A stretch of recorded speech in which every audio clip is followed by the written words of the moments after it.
Guys आज मैं आपको दिखाने जा रहा हूँ क्योंकि पाकिस्तानी क्रिकेट टीम जो है ना इस वक्त इंडिया में है।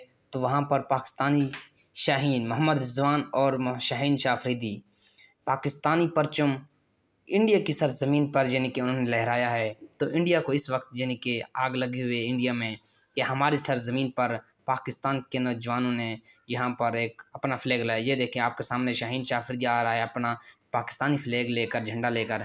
और वहाँ पर इंडिया की स्टेडियम के बिल्कुल सेंटर में देखें, ये आपके सामने यहाँ पर ये उन्होंने गाड़ के रख देना है। यह है पाकिस्तानी शाहीन। क्या बात है यार।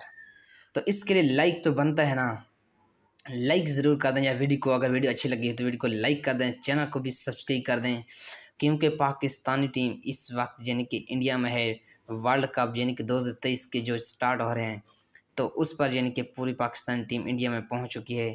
तो इस वक्त यानी कि सोशल मीडिया पर बहुत ही ये ट्रेंडिंग कर रही वीडियो कि पाकिस्तानी क्रिकेट टीम जी। तो गाइस वीडियो अगर अच्छी लगी तो वीडियो को लाइक कर दें, चैनल को भी सब्सक्राइब कर दें। Thank you so much. अल्लाह हाफिज़।